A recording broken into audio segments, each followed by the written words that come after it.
Wow, once I actually look at myself on this camera, I realize just how burnt and how red my nose is. You can see the outline of my glasses. Anyway, so guys, it's July 4th. This is America's Independence Day.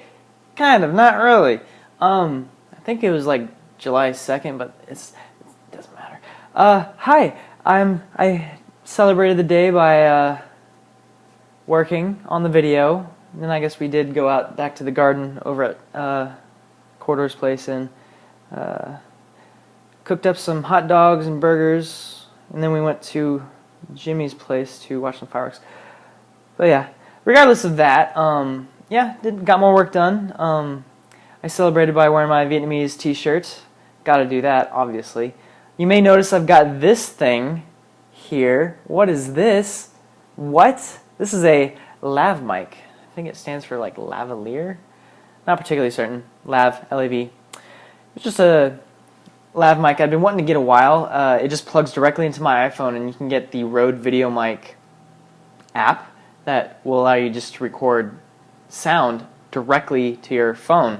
So if you have a bunch of actors and they all have iPhones, just get some of these and it's like perfect. You don't have to invest in like sometimes thousands of dollars for these wireless transmitters that plug into your camera.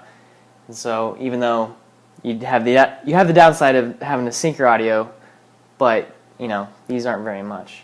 So yeah, that's about it for that. Will and RJ gave me a big shout out in their video yesterday for the Harry Potter video. I gave them a little preview. It's starting to come together. I'm still a ways off. Okay, so a lot of you guys are probably wondering, when is this going to come out? Originally I was intending for the end of July so I can have it up by VidCon. I sat down with Sam and Nico and a few other people. Sam and Nico from Corridor Digital. If you are not aware who they are, that's who I work for. That's where I've spent a lot of my time over the last several months since shooting this video, working. So, I mean, yeah.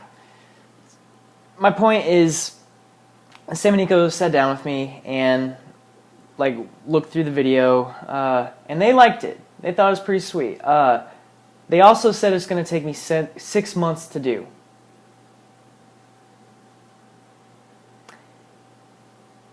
And I planned on doing it in 3 weeks. Yeah. And I'm still gonna do it in a few weeks, so I'm just gonna have to go back and go through the rough cut that I've got. The few of you that have seen it know exactly how long it is. It's about 11 minutes or so right now, and I still plan on adding about a minute at the beginning and end, just part of like the intro, outro sort of thing. Probably just cutting down some of the action scenes. There's a lot of just like back and forth in the action. That's not really necessary. Ooh.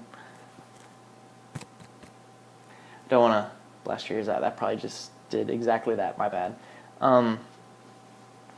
So that I could actually get this thing done, they were saying that although the action scenes that I have planned are really great, they're not necessary for a good video. And so I'll be able to cut some of the fat, if you will, in the video to be able to make it a little better for you guys, and still doable, so it's not going to take me 6 months.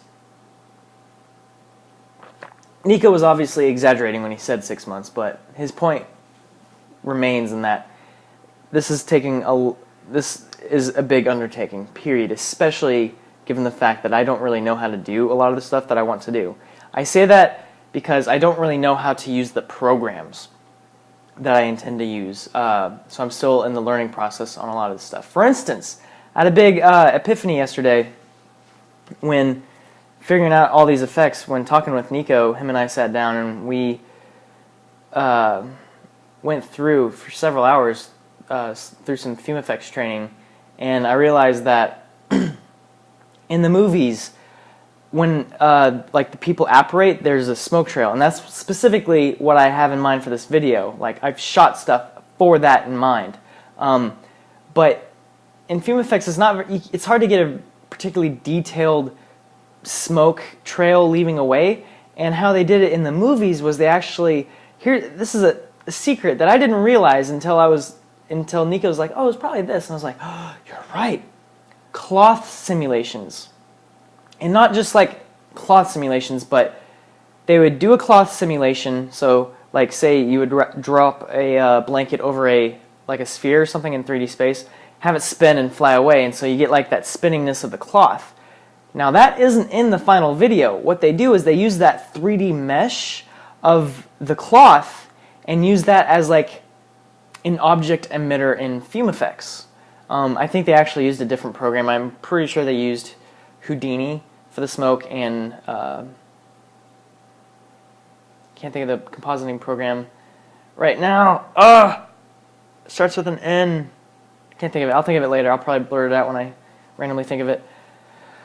Yeah, so these basically, an object emitter in VFX is just a surface. Any surface of a 3D model is going to emit smoke, and when it's off of these cloth simulations like this, the smoke coming off of the smoke will look like cloth, but it's not cloth, it's smoke. You see the smoke, you see through it, you can see its transparency, you can see the wispiness and the turbulence, but it's shaped like a flapping blanket.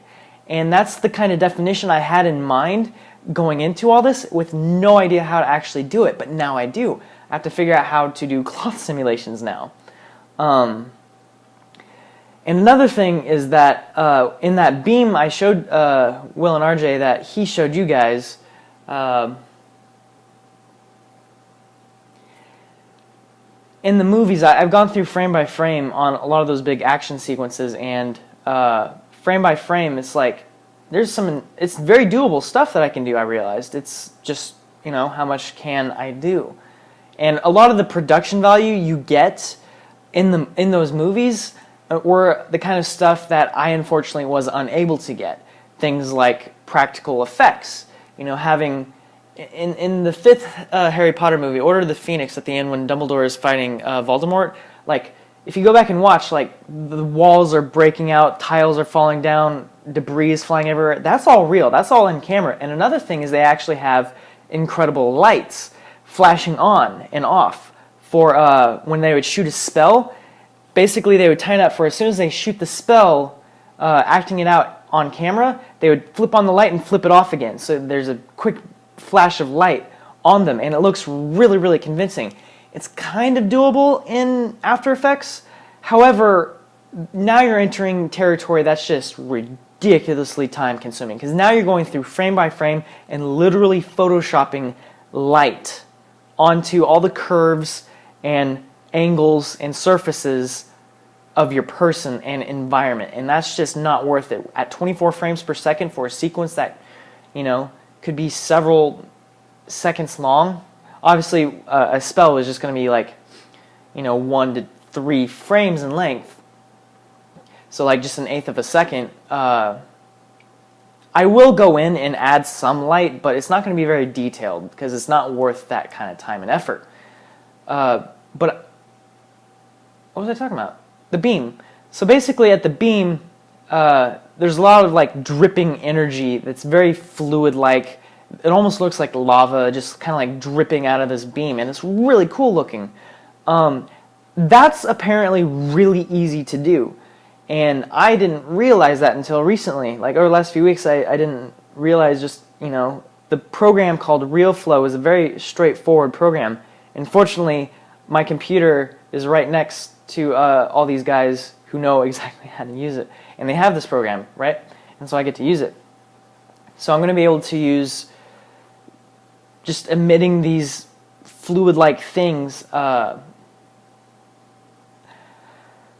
and use that in the video. That's the other thing, is I'm still actually working on this, and conceptually you may understand how to do all this stuff. Like I may understand how to do certain things, but in practice, getting it to actually perform that way is a whole different feat in itself. So we'll see if a lot of this stuff that I have in mind actually comes through. What I've spent the last couple days working on is basically rendering out muzzle flashes. I've been simulating magical muzzle flashes. if you also go through frame by frame, you'll see it. What it looks like, kind of just like an explosion of fire, and I'm going to be basically taking that and compositing that in After Effects, but I'm rendering out those muzzle flashes, those magical hits from 3ds Max and VFX. And so I'll be able to use those as like 2D sprites to basically influence the light, influence like the displacement ripply type heat haze effect you see, and yeah. See, this is the longest vlog I've done yet. It's over 10 minutes. Sorry if you've stumbled in here not knowing what to expect and I've bored the hell out of you. My apologies. But I think I'm going to continue talking about just like my progress on this video, because it gives me something to just kind of think out loud about, and plus you get to hear more about it. I'm not actually spoiling anything of the story for you guys.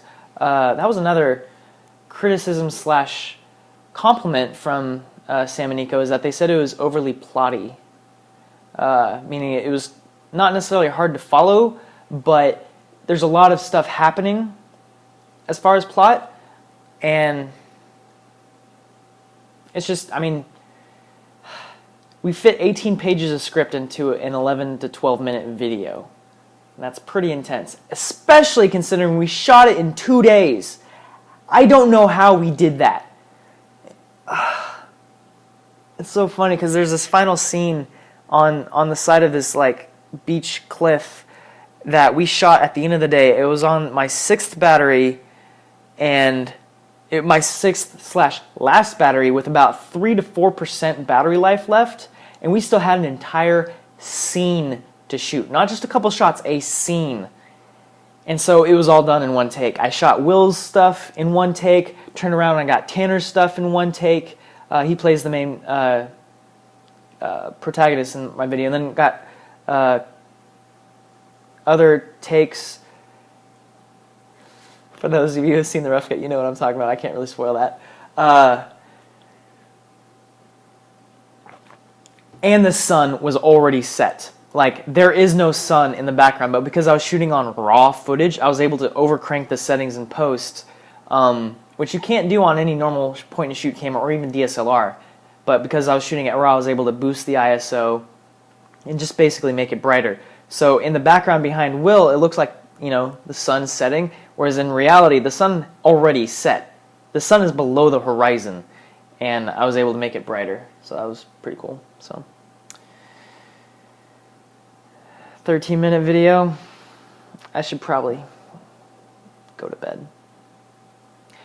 I'll see you guys at 11 a.m. Sorry for not uploading something today, but I got home at 6 a.m. I was too tired to shoot something and slept in, and then it was 4th of July, so I don't mind giving excuses. I'm not the biggest fan of giving excuses. I don't mind hearing excuses per se. I don't really judge, but part of me is just like, I don't want to give excuses. So yeah. See you tomorrow. I need to get a haircut. I mean, look at this. Look at this hair. Look at my sunburn. This is ridiculous. Alright. This has gone on far too long. My apologies. Bye-bye.